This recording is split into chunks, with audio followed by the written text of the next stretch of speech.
Hello, I'm Dr. Tina Chrysochou, a nephrologist based at Salford Royal Hospital in the United Kingdom. I am the lead for the UK FMD study and clinic. Thank you to FMDSA for including us in today's virtual conference and all the incredible work you do to raise awareness, to support patients with FMD and further education and research in this important area. Congratulations to the sterling lineup of presenters who have made huge strides in contributing to the knowledge base and original research. I'm going to give a brief update on support available for patients with FMD in the UK. We will recap how we started the FMD clinic, our UK initiatives, and the wonderful peer support group. Just to go back, our journey started in 2019 with a Patient Information Day. The first half of the day was dedicated to hearing from experts and what we know with regards to FMD. The second half comprised a workshop to understand the patient experience and co-design a roadmap based on this and where we want to be. This then culminated in a wish list with two halves, a clinical and a research wish list. And I am pleased to say that we've managed to put some ticks now next to those wish list goals. We now have a dedicated FMD clinic, coordination of care, acknowledgement and validation of the condition, and peer support under the clinical wish list. Under the research wish list, we have now formed a UK registry, and we're still working on some of the other aspects, including access to the data in understandable formats and further research questions, which many of us are keen to understand the answers to. I'm just going to tell you briefly about the FMD clinic at Salford Royal Hospital. This is a bespoke FMD clinic which was set up in 2020.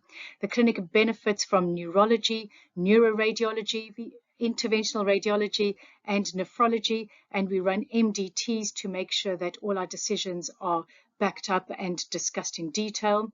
This is the first and only national FMD clinic, and around 90 of the 220 patients come from out of Salford Royal's catchment area.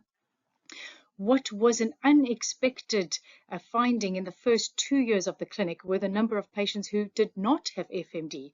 So we had to take great care to make sure we were providing an accurate diagnosis and appropriate onwards advice. This really resulted in an emphasis on high quality imaging and MDT review so that we were very clear on patient diagnosis and implications. Our data shows that the mean age at diagnosis is roughly 42, with quite a wide range of ages that have come to our clinic, and around 77% of our patients are female.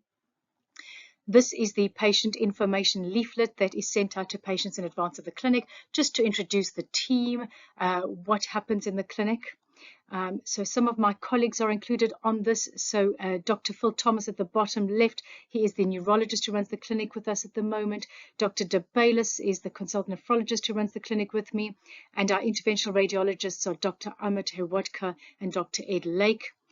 The unsung hero of this process is Penny Lees at the bottom left, who is my secretary, who has been absolutely fundamental to the streamlined running of the clinic, because there is a lot of chasing of scans, information to be transferred across to our systems, because patients are coming from all across the country. Our management roughly hinges on a 12-point approach, so we try to provide individualized answers to the below questions, as the different presentations and scenarios coming our way are so very varied. So we do have to take care to provide individualized advice with regards to all these points. Just to include some blood pressure control, smoking advice, antiplatelet risk benefits, MDT discussion, angioplasty if relevant, multi-speciality management, patient education on worsening symptoms, migraines, hormones, pregnancy, patient support group research, and kidney donation if relevant. I cannot elaborate on our national FMD clinic data at present, as this is unpublished.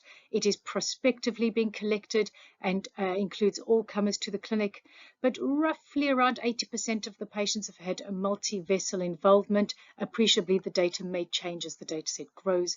Around 36% aneurysms, 25% dissections at presentation.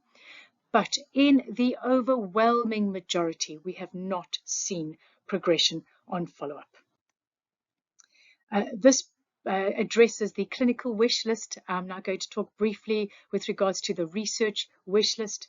I am extremely grateful to the wonderful Professor Alexandre Peru for his wonderful collaboration and inviting us to be part of FAIRY. We have now formed the UK FMD study, which is essentially the UK arm of FAIRY.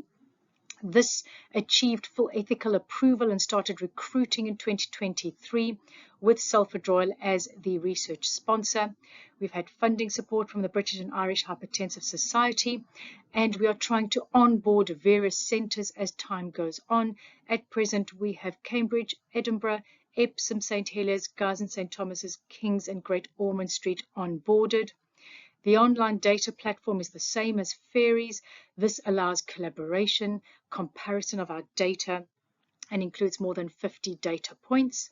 We currently have 85 patients enrolled at Salford Royal Hospital, and including a handful from the other centres, we're hoping to approach 100 very soon. Again, I cannot elaborate on this data as it is unpublished, but the take-home message is that our epidemiological data is very similar to that of the US and FAIRY registries, which supports the generalizability of the registry data and external validation. Our current initiatives are divided into 3 arms. We have the epidemiology data I've already elaborated on, so the UK FMD study, the Salford FMD clinic, and RADAR, which is the renal rare disease registry. We are collecting serum and DNA and biobanking this for future analysis. We've been awarded a grant to conduct some original imaging research, and so we hope to add to the literature with this original work. The FMD Society of the UK and Ireland are an inspirational and wonderful group. At present, they can be accessed via a closed Facebook group. They are also a member of the Genetic Alliance. There are 294 members at present and 672 engaged with a public society group. We've held 2 FMD patient information days, and we also participate in the UK SCAD group meetings. The patient group have been incredibly helpful in providing letters of support for the various grants that we are applying for. I also just want to mention one of our patients who has set up a charitable event through their work, which is Pertec, who has raised money for the North Care charity, which is the charity group at Salford Royal Hospital, specifically for FMD research, and we're very grateful to this. This is the link if that is of interest to anyone. So in conclusion, I have presented our National FMD Clinic, which is a valuable source of support for our patients. The presentations coming to us through this clinic of FMD have been incredibly varied, and it really adds support to an individualized approach in this clinic and the benefits of MDT input and the patient peer support group that the UK and Ireland FMD patient group provide. Our UK research journey is in its infancy, but it has begun.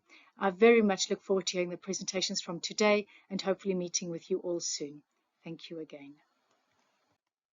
And thank you to all my collaborators who are going on this journey with me.